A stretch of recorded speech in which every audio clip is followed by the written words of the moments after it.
Astaghfirullahalazim.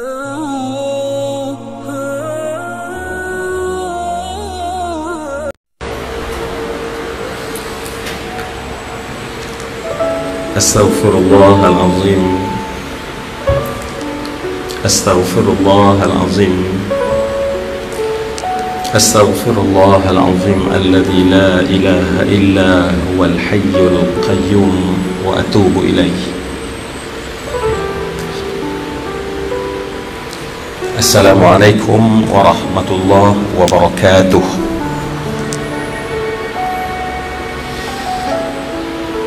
A'udzu billahi minasy syaithanir rajim. Bismillahirrahmanirrahim.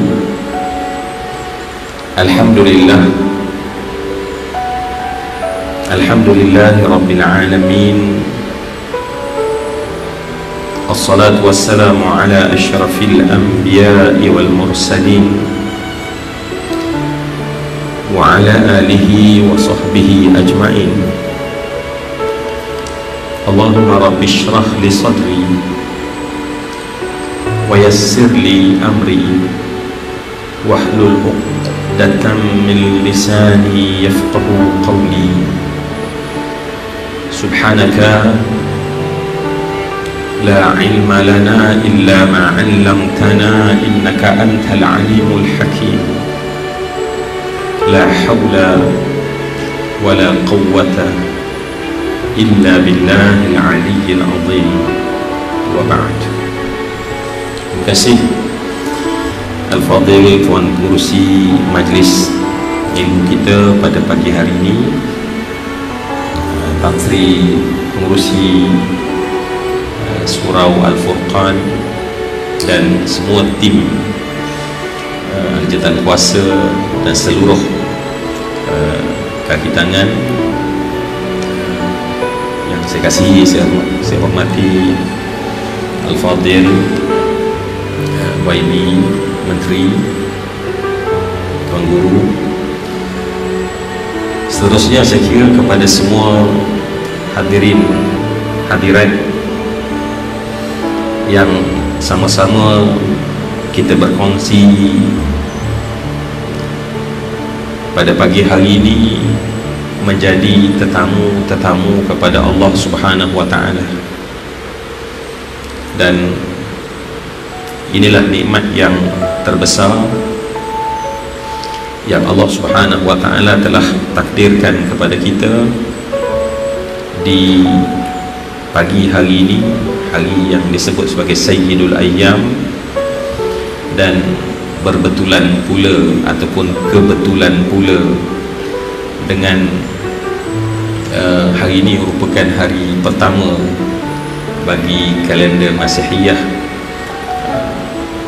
maknanya 1 hari bulan 1 tahun 2021, tahun 2021, sorry. Pertama sekali pagi hari ini saya ingin mengucapkan jutaan terima kasih kepada pihak surau kerana memberikan kepercayaan kepada saya, seorang hamba Allah yang sangat fakir dan dhaif ini, untuk berada di hadapan dan bersama-sama dengan semua yang saya kasihi. Dengan itu dapatlah saya menjalinkan ukhuwah Islamiyah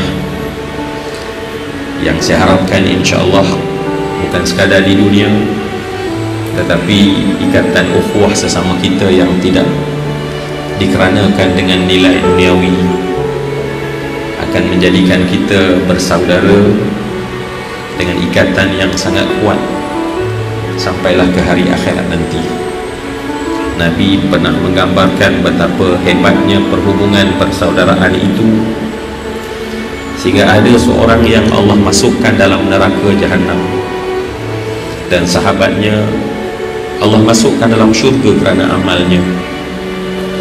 Maka ketika sahabat ini layak untuk masuk dalam syurga Allah Subhanahu wa taala, dan sahabat ini telah melihat ke pintu-pintu syurga dan dia tidak menjumpai sahabatnya di dunia dahulu, lantas tahulah dia bahawa sahabat tersebut sedang diazab oleh Allah dalam neraka Jahannam. Lantas dia bersujud dan memohon ke hadrat Allah Subhanahu wa ta'ala agar Allah Subhanahu wa ta'ala melepaskan sahabatnya daripada kesengsaraan azab neraka Jahannam. Ajaibnya, Allah Subhanahu wa ta'ala di atas nama persaudaraan dan persahabatan, Allah melepaskan sahabat yang menjadi ahli neraka tadi dengan syafaah sahabat yang boleh masuk dalam syurga. Sebab itulah harapan kita di surah Al-Furqan ini, kita datang dan hadir bersama-sama sebab kita tak tahu siapa yang akan masuk syurga. Di dunia kita dah tahu dah orang ni kedudukannya, ini jawatannya, ini segalanya, tetapi di akhirat kita tak tahu. Mungkin orang yang paling kita pandang rendah sekarang, itulah di hari akhirat akan berada di bawah kegemilangan dan kegemerlapan. Kerana itu, baiklah sama-sama kita bersahabat dengan penuh rasa ikhlas dan jujur agar kita semua selamat di dunia di dua kehidupan. Amin ya rabbal alamin. Pagi ini semua yang dikasih sekalian, kita akan berbincang, ya, namanya pun kuliah subuh saja, cuma tambah sikit lagi bagi nampak keren, perdana. Kalau tidak kan orang rasa biasa-biasa je kan. Jadi orang ni nak biasa, nak luar biasa, jadi perdana tu macam ada serius lah sikit. Berita baik untuk semua tuan-tuan, kuliah subuh artinya akan berakhir bila waktu isyraq. Maknanya kuliah ni tak panjang lah. Kalau kuliah duha perdana, biasanya menjelang dekat zuhur baru habis. Jadi tuan-tuan jangan risau, insya-Allah lepas saja kuliah macam biasa, rutin biasa, yang pergi sarapan, ya, cuma kena jaga SOP, itu pesanan yang tak pernah putusnya lain sebab kita semua. Baik, dalam kesempatan ini, ya, sebab saya sebenarnya Nabi kan sebut idza marartum bi riyadil jannati, kata Nabi farta'u.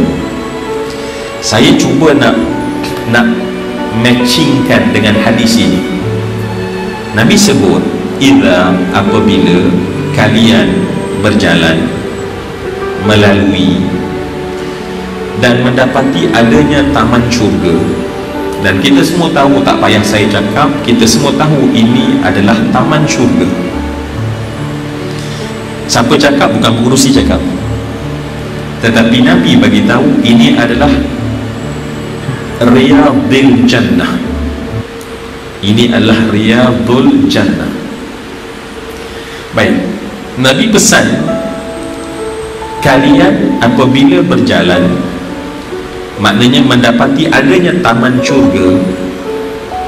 Pertama sekali, sebab ini adalah prasyarat untuk duduk dalam majlis ilmu. Ini adalah prasyarat. Kenapa? Sebab ilmu milik Allah. Semua yang duduk di kerusi ini akan baca subhanaka la ilma lana illa ma 'allamtana. Imam pimpin kita tasbih subhanallah, subhanallah, subhanallah sebagai muqaddimah zikir.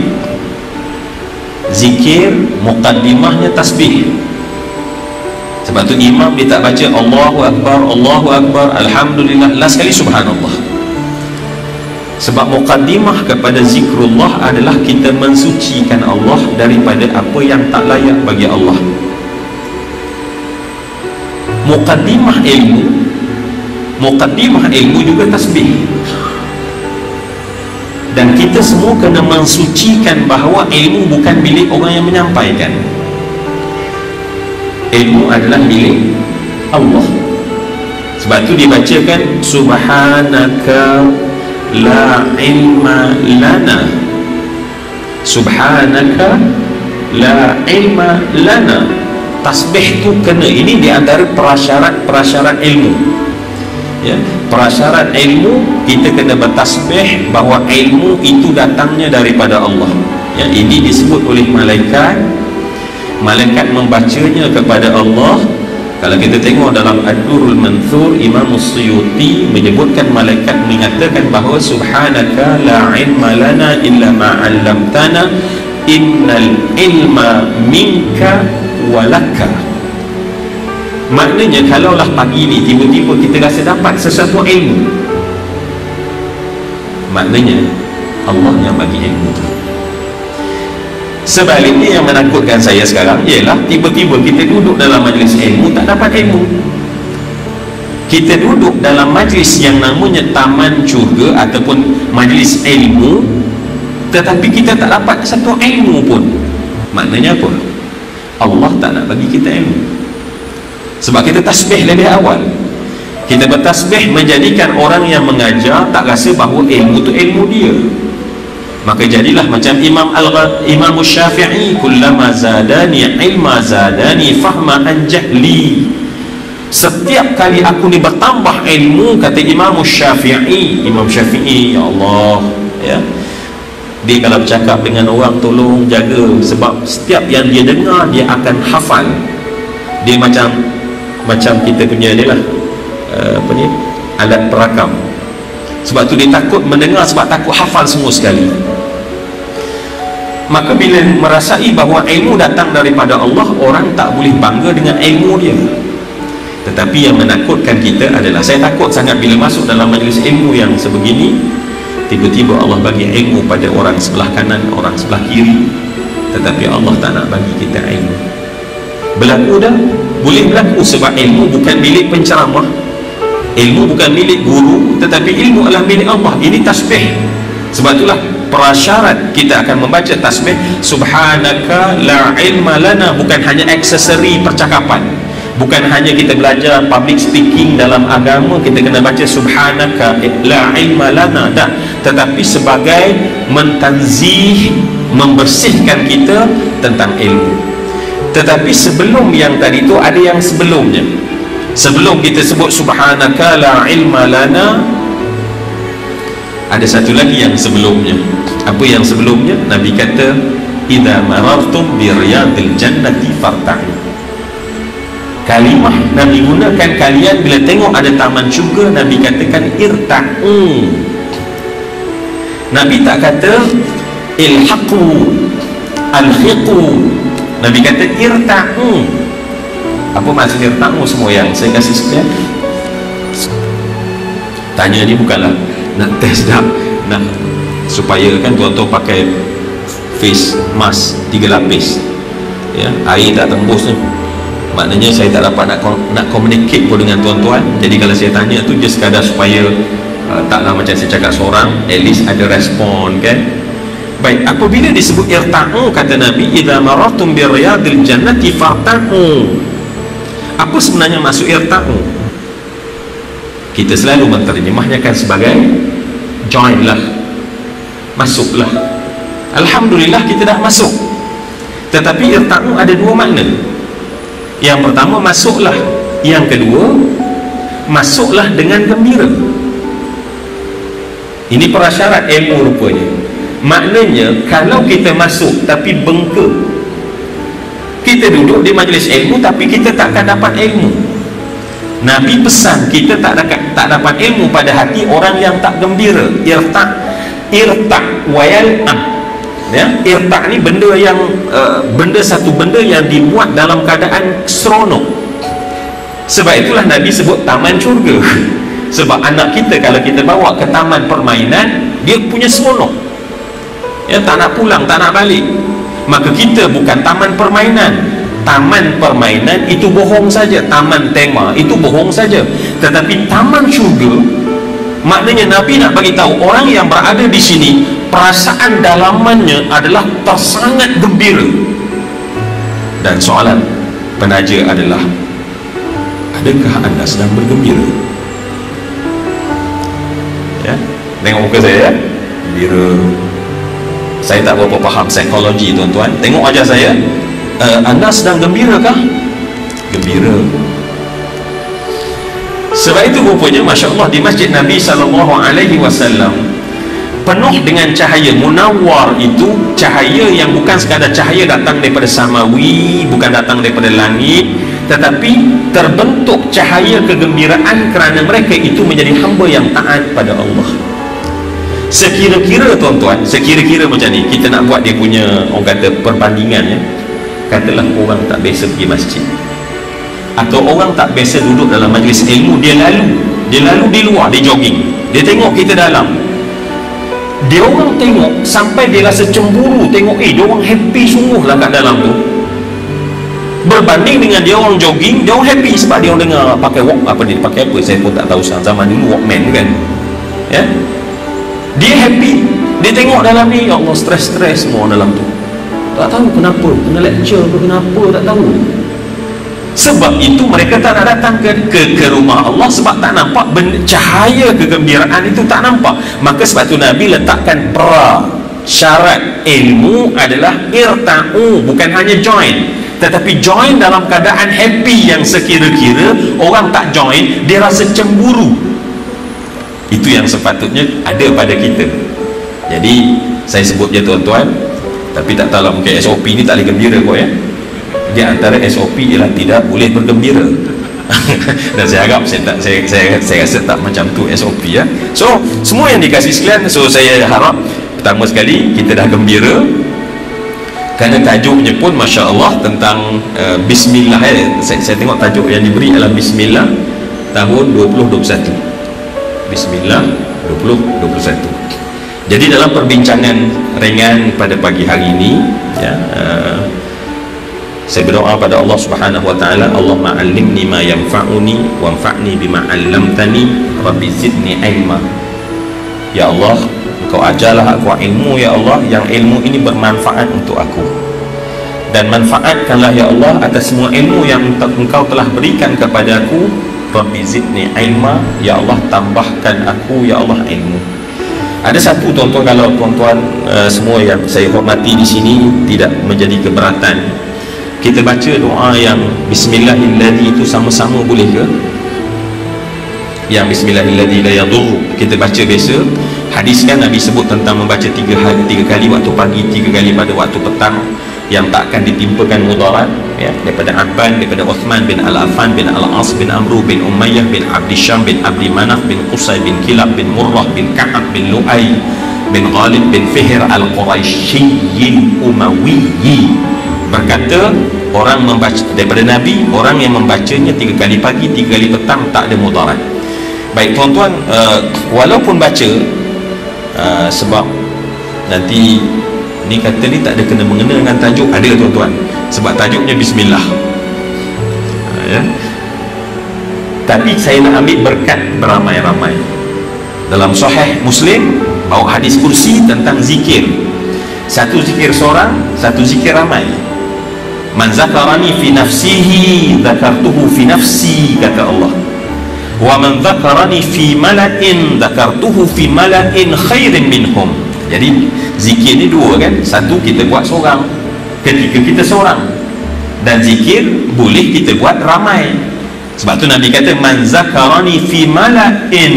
Fathul Bari menuliskan bila ramai dia lebih kuat berbanding kalau seorang. Seorang adabnya kena perlahan. Kalau kita tadi tahajud di rumah, jangan pula rumah kita nombor 1, yang nombor 20 masih dengar kita berzikir. Sebab kalau seorang elok perlahan. Baik, sekarang kita ramai, kita baca doa ni insya-Allah ya, sama-sama. Doa ini kita semua baca, cuma sebab kita tengok kita masuk tahun 2021, COVID-19 tu namanya 19 merujuk kepada tahun 2019, tetapi impactnya tahun 2020. Adakah bila berakhir tahun 2020 confirm berakhir wabak? Belum tentu tuan-tuan. Wal'ayazubillah, kita sebab tu kita doa pada pagi ni, kita harap doa ni Allah didengar oleh Allah Subhanahu wa ta'ala atas nama kelemahan kita. Kita mengaku lemah ya Allah, kita mengaku kita tidak ada kudrat dan upaya ya Allah dalam ikhtiar kami. Dalam ikhtiar, dia mesti ikhtiar tu adalah 100%, bukan pula bila kita berdoa, bila bertawakal, maknanya kita punya ikhtiar ya, kita menguruskan, kita SOP, kita vaksin, itu adalah kena 100%. Tetapi kita kena serahkan hati kita kepada Allah. Tuan-tuan, kalau kita baca surah Baqarah tentang betapa Bani Israel yang sesat di padang Tih. Tih itu mana sesat? Di padang Tih tuan-tuan, selama mana dia orang sesat tuan-tuan? 40 tahun. Saya tengok dalam National Geographic, ya, sebab cerita tu dicerita dalam Quran ada, dalam Bible pun ada. Orang National Geographic buat kajian saintifik, kenapa satu tempat padang pasir yang tak luas mana tetapi manusia boleh sesat selama 40 tahun. Sesimpel kita kalau tuan-tuan di padang pasir, ya, dia buat kajian di padang pasir, kalau kita tak tahu ke mana nak pergi, go straight, kita mesti keluar daripada padang pasir. Itu rasionalnya, kan? Takkanlah padang Tih itu bukan padang gurun, bukan padang Sahara, tetapi padang pasir yang manusia boleh berpusing selama 40 tahun. Dan saya rasa bahawa kajian itu make sense. Kenapa? Sebab manusia ni dikata, manusia ni kalaulah kita sesat di padang pasir, wallahualam tak nak, ya, katalah sesat di padang pasir dan kita rasa aku nak jalan straight, aku mesti keluar daripada padang pasir, tak kira lah jumpa kat mana ke. Tetapi rupanya manusia ni tuan-tuan ada faktor dominan. Sama ada seorang tu kaki kanannya kuat atau kaki kirinya kuat. Seorang tu sama ada menganan ataupun kidal. Rupanya bila kita go straight tetapi katalah kita kidal, maknanya kaki kiri kita dominan. Apa jadi tuan-tuan? Untuk perjalanan panjang kita sangka kita akan pergi lurus, tapi lama-lama dia berpusing. Dan akhirnya kita jumpa tempat yang sama setelah beberapa tahun. Maknanya kalaulah Allah tak nak keluar kita daripada sesuatu bencana, wabak dan petaka, manusia boleh pusing di wabak itu selama 40 tahun. Sebab tu kita doa pada Allah dalam ikhtiar kita. Ikhtiar Allah suruh, berpahala kita dapat ikhtiar. Bahkan kita buat SOP ni dalam Sahih Bukhari dapat pahala syahid. Setara tu kata Nabi, sama ada mati atau tak mati. Sama ada mati atau tak mati, kita menjaga SOP. Istilahnya bukanlah antahfaz SOP wala hunaka SOP, tetapi Nabi menggunakan kalimah mengasingkan diri. Semua yang saya kasih sekalian, jadi kita baca sama-sama di awal tahun ni, paling tidak mewakili kita di surau Al-Furqan, mewakili kita di Putrajaya, mewakili kita di Malaysia, bahkan kita mewakili seluruh manusia yang ada di bumi, sama ada yang faham atau tidak faham, yang tahu ataupun yang jahil. Maka kita berdoa pada Allah, mohon, ya. Sebab tu Imam Syafi'i bila sebut tentang zikir, sama ada zikir orang yang zikir atau lupa orang yang lupa, kita sebut. Maknanya kita doa ni sama ada orang, alah apalah, mana ada penting doa, tak, kita cerita untuk bagi pihak mereka, atau juga orang-orang yang memang faham tentang doa. Baik, kita baca je sama-sama tuan-tuan. Bismillahirrahmanirrahim. Bismillahilladzi la yadurru ma'asmihi syai'un fil ardi wala fis sama'i wa huwas sami'ul alim. Kita minta tuan-tuan, ya, tolong ya Allah, kami merayu padamu ya Allah, di atas lemahnya kami ya Allah, kami hidupan yang perfect, berhadapan dengan virus yang separuh kehidupan. Cuba bayang, dia bukan kehidupan tapi separuh kehidupan. Dia perlu bergantung, menumpang dan perfect kehidupan dia. Itu pun kita kalah tuan-tuan, kita mengaku tuan-tuan. Ya Allah, lepaskan kami, lepaskan keluarga kami ya Allah, lepaskanlah kejiranan kami ya Allah, lepaskanlah Putrajaya ini ya Allah, dan lepaskanlah Malaysia ini, bahkan lepaskan dunia ini ya Allah daripada mudarat ini ya Allah. Kita baca 3 kali. Bismillahilladzi la yadurru ma'asmihi syai'un fil ardi wala fis samai wa huwas sami'ul alim.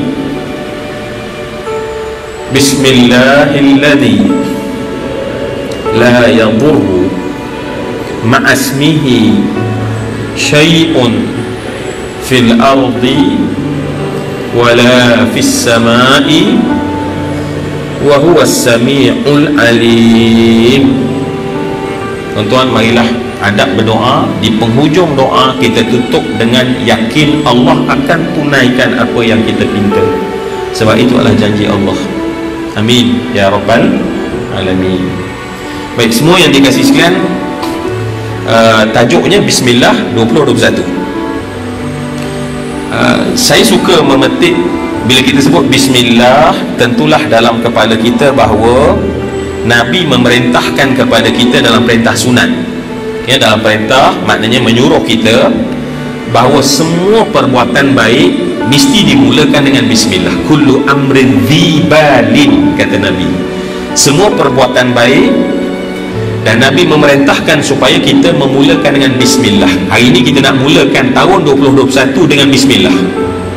Kita nak mulakan dengan tahun 2021 ni dengan Bismillah. Dan saya yakin dia sesuai dengan apa yang disebutkan oleh Syekh Abu Hasan Usyazili. Apa kata Syekh Abu Hasan Usyazili? Min alamatin najah fin nihayat ar-ruju'u ilallah fil bidayat. Apa kata Syekh Abu Hasan Usyazili? Daripada tanda-tanda orang yang akan berjaya di penghujung. Orang yang berjaya di penghujung. Sebab tuan-tuan, bila kita baca suratul Mulk, alladzi khalaqal mauta wal hayata liyabluwakum ayyukum ahsanu amala.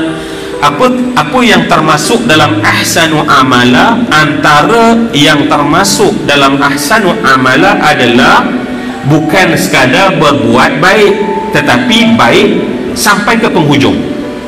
Sekarang kita baik, belum apa-apa lagi, sehingga kita baik sampai ke penghujung, kita mati dalam keadaan baik. Maka tanda orang yang baik sampai ke penghujung, min alamatin najah fin nihayat. Siapa dia tuan-tuan? Ar-ruju'u ilallah fil bidayat. Ialah orang tu rujuk kembali pada Allah di permulaan. Jadi kita mendedikasikan muzakarah kita pada pagi hari ini adalah untuk seolah-olah kami, ya Allah, kami bakal melalui 2021 insya-Allah atas umur yang kau izinkan. Tetapi ya Allah, kami nak meletakkan bahawa kami nak kembali kepada Engkau ya Allah, agar kami sukses sampailah ke penghujung 2021, sehinggalah berapa lagi baki yang Allah bagi pada umur kita, kita akan berjaya insya-Allah. Jadi tuan-tuan, tanda orang yang berjaya di penghujung adalah kembali kepada Allah. Jadi kalau begitu, Nabi mengajar menyebut Bismillah. Maka ada kefahaman dalam basmalah. Ada kefahaman dalam basmalah yang perlu kita lakukan, yang perlu kita alami benar-benar. Maknanya kita menjadi seorang yang resourceful, orang yang berdaya sumber apabila kita dapat menjadikan Bismillah adalah sumber kita rujuk kepada Allah Subhanahu wa ta'ala. Sebab tu Nabi suruh di setiap perbuatan baik mesti dimulakan dengan Bismillah. Tuan-tuan, puasa ke? Nak tanya, just tanya je. Tak sebab saya nak minum air. Boleh ke? Boleh. Tak, saya tanya boleh?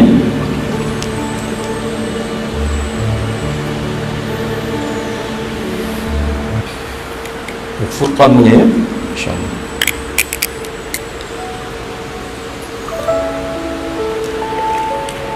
Tuan-tuan, saya mohon izin minum air ni, boleh ke? Boleh? InsyaAllah baik. Semua tempat lain tak boleh sebenarnya.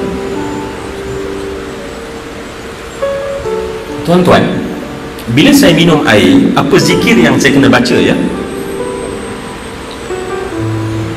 Ustaz, innalillah, ya Allah ya Tuhan. Apa zikir dia? Semua yang dikasih sekalian? Maknanya, okey, sekarang saya cuba sekali lagi ya. Apa yang saya kena sebut sekarang?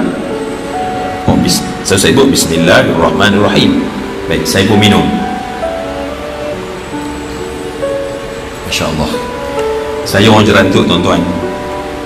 Sebelum kami semua keluar daripada kampung-kampung kami, orang tua yang mengajar silat dia beritahu, nak tahu satu tempat tu baik tak baik tuan-tuan, rasa air kosong. Kalau rasa dia sedap, tempat tu baik insya-Allah. Tuan-tuan, rasa teh tarik tuan-tuan air ni, Allahu Akbar, memanglah tempat ni memang baik nampaknya, masya-Allah. Baik, saya baca bismillah tadi tuan-tuan kan. Apa makna tuan-tuan? Kita terjemah dengan nama Allah, tetapi the meaning yang kita nak kena faham, dan ini meaning yang kita nak bawa 2021 dengan bismillah, sebab dia adalah kita melalui satu benda yang baik. Maka kita baca bismillah. Saya ulang balik, bila saya nak minum air tadi, saya baca bismillahirrahmanirrahim. Apa kefahaman kita, apa penghayatan kita, apa kesedaran kita bila kita membaca bismillahirrahmanirrahim?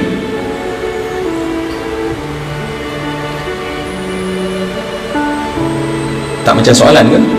Oh, ada macam, alhamdulillah ya. Sebab kadang-kadang saya itulah ya, kalau menulis senang sebab dia ada question mark. Orang tahu dia tengah tanya ni cerita ke tanya tuan-tuan. Sebenarnya apa kefahaman yang kita rasa bila tuan-tuan mendengar tadi, tengok saya minum air, walaupun guru saya pesan sangat, jangan minum depan orang, jangan makan depan orang, yang orang tak makan kamu seorang makan. Sebab pesan guru saya, alhamdulillah ya, dia kata kalau kita makan depan orang seorang, walaupun makanan kamu tu halal, alhamdulillah ada jalan halal jakin ya, tetapi yang sikit apa tuan-tuan? Berkat. Halal tak berkurang, tapi berkatnya sedikit ya. Jadi sebab tu kalau boleh jangan depan orang ya, jangan satu rezeki tu kita seorang ambil. Dan sebab itulah Islam adanya zakat, adanya infak, supaya apa? Berkat kita bertambah. Tak bagi zakat, berkat kita tak ada, walaupun halal yang kita dapat. Baik-baik, saya nak tanya tadi ialah apa yang sebenarnya kita rasai bila kita baca bismillahirrahmanirrahim dan kita minum air. Saya buat contoh dengan minum air, tetapi maksud saya adalah 2021. Banyak yang saya nak lalui, tetapi dengan bismillahirrahmanirrahim. Maka apakah kefahaman? Baik, saya tahu tuan-tuan menjawablah hati ya. Maqam Syekh Abdul Qadir Jilani, tuan-tuan, Syekh Qadir Jilani dipanggil berceramah, duduk di satu padang, dia duduk 10 minit macam ni tuan-tuan. Lepas 10 minit satu padang menangis, tak cakap sepatah pun tuan-tuan ya. Jadi tuan-tuan tadi makamnya makam Syekh Qadir Jilani. Anda dah bagi 5 jawapan, Syekh anda tak dengar tuan-tuan. Makam saya bukan Syekh Qadir Jilani tuan-tuan, Zuramli ni belum tuan-tuan. Tapi tak apalah, sebab takkanlah kita nak jadikan muzakarah perbincangan. Tapi kalau bincang tu bagus. Saya pun suka, Einstein kata, jangan kamu duduk dalam majlis yang memberi kamu jawapan, duduklah dalam majlis ilmu yang beri kamu soalan. Sebab bila kita hanya menerima jawapan, kita tidak berfikir. Tetapi bila ditanya soalan, barulah manusia yang punya curiosity akan mencari jawapan. Baik tuan-tuan, kita terjemahkan dengan nama Allah ya. Tetapi apa mafhumnya? Mafhum yang sangat mendalam tuan-tuan, mafhum yang sangat mendalam. Keajaiban bismillah yang Nabi suruh menjadi tenaga kita, menjadi kekuatan kepada kita untuk kita berhadapan dengan 2021. Apa dia semua yang saya kasih sekalian? Bahawa bila saya baca bismillahirrahmanirrahim, apa maksud dia? Sebab itulah bismillah satu kalimat yang dimulakan dengan satu kalimat yang dimulakan dengan harfu jar, dengan lah. Sedangkan dengan adalah kalimah sendi dalam bahasa Melayu. Sendi ialah menghubungkan dua benda, muta'allaq wa muta'allaq ilaih dalam harfu jar. Maknanya tuan-tuan, bila kita kata bismillahirrahmanirrahim, dengan tiba-tiba out of nowhere, dengan nama Allah, Tuhan yang maha pemurah lagi maha penyayang. Apa maksud dia? Maksudnya adalah bila saya minum, memberi mafhum, saya minum dengan nama Allah, saya minum dengan nama Allah. Saya melalui tahun 2021, saya mulakan bismillahirrahmanirrahim, saya mulakan 2021 dengan nama Allah. Baik, dengan itu adalah musahabah, bermaksud kebersamaan, bersama. Artinya apa dia? Saya minum dengan nama Allah, artinya Allah bersama dengan saya, Allah bersama dengan saya dalam perbuatan saya minum. Sebab tu kata Nabi, orang tak baca fahuwa ajzam, qila fahuwa abtar. Orang yang tak baca maka cacat dan putus, cacat dan putus. Sebab tu semua yang dikasih lain dalam Al-Quran, semua surah dimulakan dengan bismillah. Saya ulang sekali lagi, dalam Al-Quran semua surah dimulakan dengan bismillah. Kalau saya tertinggal apa-apa, bagi tahu. Saya ulang sekali lagi, sebab itu kerana perhubungannya dengan Allah, bersamanya kita dengan Allah, maka dalam Al-Quran tadi Imam baca Sabbihisma Rabbikal A'la, sebelumnya dibaca bismillah. Artinya surah itu dimulakan dengan perhubungan kita membaca itu dengan Allah Subhanahu wa taala. Saya ulang sekali lagi, semua surah dalam Al-Quran dimulakan dengan bismillah kerana nak bagi tahu betapa berhubungnya kita dengan Allah. Ada ke yang tak baca bismillah? Macam mana? Ada satu surah. Surah apa ya? Taubah. Okey. Dimulakan dengan ayat apa? Bara'atun. Apa bermaksud? Putus. Sebab tu tidak mungkin bismillah yang bermaksud menghubung, tetapi dimulakan dengan bara'ah, putusnya Allah. Sebab tu surah itu tak dimulakan dengan bismillah, sebab bara'atun minallah, berarti putusnya Allah. Jadi bismillah itu makna hubung. Artinya kalau kita tak baca bismillah, dia sama macam mafhum bara'ah, kita berputus dengan Allah Subhanahu wa taala. Sebab tu rupanya kalau kita mulakan masyarakat, kita mulakan kerja, kita mulakan perancangan, kita mulakan apapun, tetapi tak baca bismillah, bara'ah. Mafhum mafhum. Maknanya kita telah memutuskan hubungan dengan Allah. Tu dah bunyi, itu macam agaknya nak suruh berhenti agaknya masuk waktu isyarak ya. Dia memanglah ya, AJK ni penuh hikmah ya, nak suruh ustaz ni berhenti macam mana ya, jamaah dah lapar ni ustaz, jadi bunyi-bunyi jatuh. Itu maknanya kadang-kadang faham lah, maknanya masa dah habis rupanya. Semua yang saya hormati dan saya kasih sekalian, sebab itu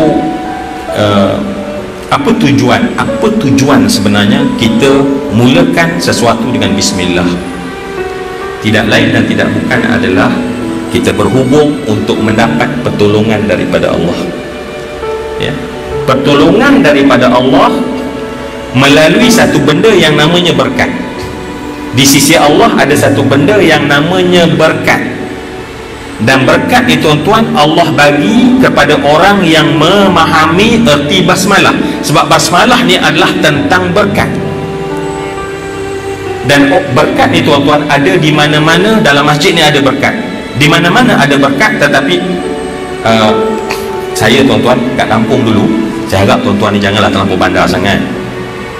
Dulu masa kecil-kecil dulu kat masjid, biasa kalau hari Jumaat ni tuan-tuan orang bawa pisang. Betul kan? Alhamdulillah tak terasa kampung saya. Kalau itu no, kami apple. Terasa nak kampung je. Tuan-tuan, soalan saya ialah siapa yang dapat pisang tu? Hari Jumaat orang bawa ke masjid pisang. Siapa yang dapat pisang itu? Memang susah SOP ni punya. Antara SOP tidak boleh menjawab soalan. Siapa yang dapat pisang tu tuan-tuan? Ya?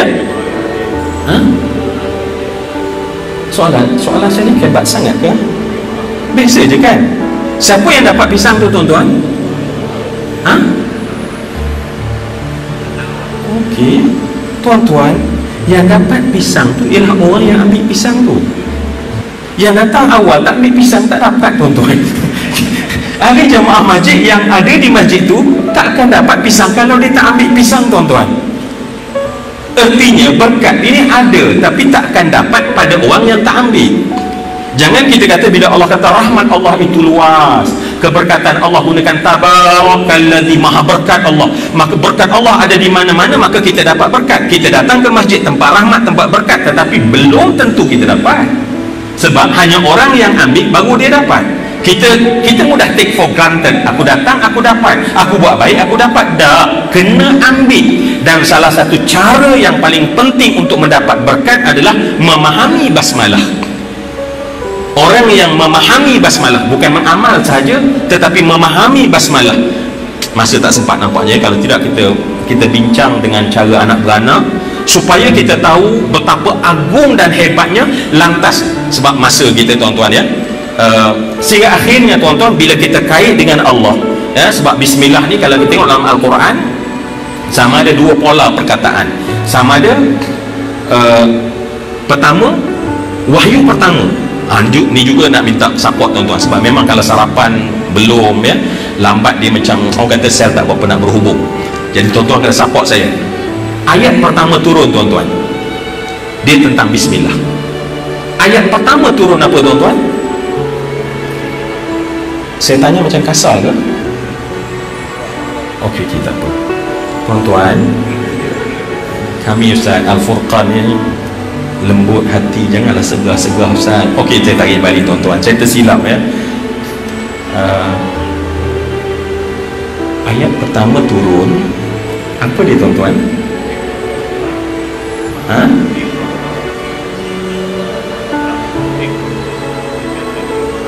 Terima kasih Ustaz ya. Besok kata Iqra, saya tak boleh faham. Dia bukan Iqra sebab tak sampai mesej Allah. Allah bukan suruh baca. Allah pada ayat pertama baca dengan nama Allah, bismillah tu. Akhirnya kita duk syarahkan tentang Iqra, baca. Bukan baca tu, baca dengan nama Allah. Itu poin penting yang Allah nak bagi tahu pada ayat pertama. Wahyu pertama ketika dunia gelap dengan jahiliyah, Nabi SAW bertahanus. Yang pertama adalah baca dengan nama Allah. Kita duk syarah baca. Akhirnya orang tak Islam pun baca juga. Dan akhirnya kita pula inferiority dengan orang Islam. Dia orang lagi banyak membaca. Tak, ayat itu baca dengan nama Allah. Sebab nak memahami mafhum, bacalah dengan nama Allah. So bila kita baca Quran, kita telah patuh pada ayat yang pertama. Aku baca Quran dengan nama Allah. Imam bila baca Bismillahirrahmanirrahim, sabbihis, apa maksud dia? Aku membaca ayat seperti wahyu yang pertama dengan nama Allah. Maknanya apa dia? Betapa dengannya dengan Allah. Ayat kedua tuan-tuan, nak cepatlah ya. Saya pun rasa macam makin tak selesa tuan-tuan, macam rimas kan. Ya Allah kan, saya dah salah sebut, patut jangan sebut pasal kuliah subuh ni habis waktu isyraq kan. Dan tuan-tuan dah memang percaya dah, memang isyraq memang kena habis dah kuliah saya kan. Dan akhirnya makan diri saya sendiri nampaknya. Saya kena cakap dengan cepat nampaknya. Okey, dan tuan-tuan, isyraq ni pun masuk dalam subuh juga. Baik, ayat kedua memahami basmalah pada ayat tentang kisah Nabi Nuh. Allah sebut dalam Al-Quran, Bismillahi majreha wa mursaha. Baik, dua inilah ulama membincangkan duduknya bismillah, barakat dan pertolongan Allah. Sebab manusia nakkan pertolongan Allah, tak ada siapa manusia. Bagaimana kita nak ditolong? Tolong yang paling lembut daripada Allah adalah bila Allah memberikan pertolongan dengan beri berkat. Tuan-tuan, orang boleh tolong kita tetapi dengan cara sentap atau dengan cara lembut. Bila Allah beri berkat, Allah tolong kita dengan cara paling lembut. Sebab tu Allah bagi tahu pada negara kita, la fatahna alaihim barakatim minas sama'i wal ard. Kami akan bukakan berkat, negara akan menjadi lunak dan lembut ya. Baik, jadi sebab itu semua yang saya tinggalkan persoalan sajalah. Kalau di sini bermaksud musahabah dengan Iqra bismi rabbikal ladzi khalaq. Pada ayat Bismillahi majriha wa mursaha, dia adalah ayat tentang betapa bergeraknya bahtera itu dan berhentinya di atas jabal judi adalah dengan izin Allah. Memahami kepada kita bahawa Bismillah adalah penetapan aku dekat dengan Allah dan aku secara total tunduk pada Allah. Sebab itu tuan-tuan, powerfulnya, betapa powerfulnya pernah berlaku kepada Sayyidina Khalid bin Al-Walid. Kisah ini dalam kisah yang sahih ya, daripada riwayat-riwayat yang sahih. Sayyidina Khalid Al-Walid pergi ke Syam ketika dia menakluki Syam, dan dia mendapati bahawa di Syam orang takut sangat tentang sihir, orang takut sangat santau lah bahasa kita ni, santau, santet segala macam. Maka nak seringkas tuan-tuan, sebab Khalid Al-Walid dia kan ada kuliah subuh perdana macam ni tuan-tuan. So apa dia buat? Dia cabar orang Syam. Dia kata, hati ni kas, bawa aku satu gelas daripada racun yang kau kata samun qatil, racun yang paling membunuh, bawa lagi sini. Sebab konon dia orang takut, racun, sihir, seolah-olah sampai racun, sihir itu memberi kesan. Tapi tuan-tuan, tengok disclaimer kat bawah ni, jangan tiru aksi ni di rumah, please tuan-tuan. Ya, kita baru nak sebut Bismillahirrahmanirrahim, baru nak menyebutnya. Khalid Al-Walid, orang yang menjadi anak murid kepada Nabi SAW, yang telah darah daging dia memahami basmalah. Baik tuan-tuan, orang bawa dia satu gelas daripada racun hitam kebiruan. Cuba bayang. Dan Khalid Al-Walid angkat racun tersebut. Kisah ni tuan-tuan dalam kisah yang sahih. Saya sebelum datang ni pun saya tengok dia punya rujukan dia, sebab kisah tu pelik dan dia termasuk dalam karamah yang ada kitab menyatakan tentang karamah Khalid Al-Walid. Maka Khalid Al-Walid mengangkat, dan apa yang dia buat? Dia membaca Bismillah, dia baca Bismillahirrahmanirrahim, lantas dia meneguh racun tersebut. Lepas tu tuan-tuan, sekali lagi, jangan lepas ni singgah kat mana-mana cari rasul. Ya, pulang ke rumah tunjuk pada anak-anak, you all tengok Abi dengan Umi, ya, Abi dengan Umi nak tengok apa yang berlaku pada Khalid Al-Walid. Bismillahirrahmanirrahim, keramat sun tuan-tuan, ya. Minum jangan tuan-tuan, sebab kita punya mustawa ilmu tadika pun belum habis. Compare tu dah Profesor siapa? Khalid Al-Walid. Maka lantas dia minum selepas menyebut Bismillahirrahmanirrahim. Orang ramai, orang di Syam tuan-tuan, buat countdown macam malam tadi juga lah. Kita alhamdulillah tak ada buat countdown, alhamdulillah, syukur. Buat countdown apa dia? 10, 9, maknanya kosong, mesti rebahnya orang kena. Setitis racun masuk dalam badan, memusnahkan, tetapi secawan diminum oleh Khalid Al-Walid. Buat countdown tuan-tuan, 10 sampai 3, 2, 1, kosong. Negatif 1 tuan-tuan, negatif 2. Dan Khalid Al-Walid kekal hidup macam biasa, dan dia hanya kemudiannya dia pergi pada semua peperangan, dan kemudian dia tidak gugur dalam peperangan. Dia mati macam biasa di atas katilnya. Kenapa ulama kata dia tak mati di medan peperangan? Sebab Nabi sebut Khalid adalah saifun min suyufillahil maslul, dia adalah pedang daripada pedang Allah terhunus. Maka bila Nabi dah garanti, maka tidak ada orang yang boleh membunuh Khalid. Jadi kalaulah ada orang boleh membunuh Khalid, maknanya tak betul perkataan Nabi SAW. Semua yang dikasih sekalian, nak bagi tahu apa dia? Betapa powerfulnya bismillah yang kita terlepas pandang, ya. Betapa powerfulnya bismillah yang patutnya kita dapat gunakan dalam kita memohon pertolongan Allah yang lembut terhadap kita, keluarga kita, perancangan kita, apa saja pun, dalam menjiwai Bismillahirrahmanirrahim. Masa kesimpulannya, dengan sebab bermula daripada bismillah, maka semua yang ada idhafah tentang Allah kita akan ikat sama.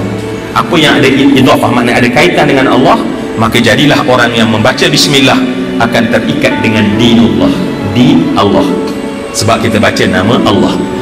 Syariatullah, syariah Allah, kita akan terikat dengan syariah Allah. Kita akan terikat dengan kitab Allah. Kita akan terikat bukan sekadar ajaran, tetapi jiwa kita dengan Rasul Allah. Kita akan terikat diri kita dengan bait Allah, rumah Allah. Kita akan terikat dengan orang-orang Allah, awliya illah. Kita akan terikat dengan syiar Allah. Hati kita tak pernah terlepas daripada zikir Allah. Jadi sebab itu semua yang dikatakan daripada sekecil bismillah yang dipegang oleh orang terdahulu. Maka sebab itulah Abu Syuja' dalam Al-Iqna' dia akan bincang dengan panjang. Dan kalau kita tengok Syekh Fakhruddin Ar-Razi dalam Tafsirul Kabirnya, beliau syarah begitu panjang tentang makna bismillah, jiwa yang sepatutnya kita bawa insya-Allah di tahun 2021 ni, insya-Allah. Semoga kita ditolong oleh Allah dengan pertolongan yang lunak, sebab kita mengambil keberkatan tersebut dalam diri kita, dalam keluarga kita, dalam masyarakat dan negara kita, insya-Allah. Semua yang saya hormati, semua yang saya sayangi, saya berhenti dahulu. Dan ni mak saya pesan lah, ini mestilah, ini skrip yang mesti saya sebut. Sepanjang saya bercakap, mungkin saya ada bergurau, perkataan saya, akhlak saya yang tak senang di hati semua yang saya kasih sekalian, maka saya dengan penuh rendah diri memohon kemaafan. Bolehkah berkira tuan-tuan yang saya kasih, saya hormati sini, memaafkan saya? Boleh ke? Alhamdulillah 2/3 memaafkan nampaknya ya. 1/3 masih lagi lah, mungkin yalah, tak sarapan lagi kan. Jumpa lagi insya-Allah pada masa-masa akan datang. Bulan 9 kita jumpa ya. Katanya bulan 9 sudah kita jumpa. Oh. Okey. Kita jumpa di tahun baru, jumpa lagi di masa akan datang. Sedang mohon maaf tadi. Saya mohon jutaan terima kasih di atas kebersamaan. Kalau tuan-tuan pakai belah seorang-seorang, maka majlis ini automatik akan batal tuan-tuan. Maka saya tak berpeluang untuk dapat beralam taman syurga. Terima kasih kepada tuan-tuan yang ta'awun menjadikan kita duduk dalam taman syurga sebanyaknya. Dan terima kasih kepada semua yang saya hormati, Tan Sri dan Datuk-Datuk tim YB, Tuan Guru, Menteri dan juga semua rakan-rakan. Saya sudahi dengan termasuk yang FB kita, FB Furqan, terima kasih juga. Saya sudahi dengan wabillahi taufiq wa hidayah. Assalamualaikum warahmatullahi wabarakatuh.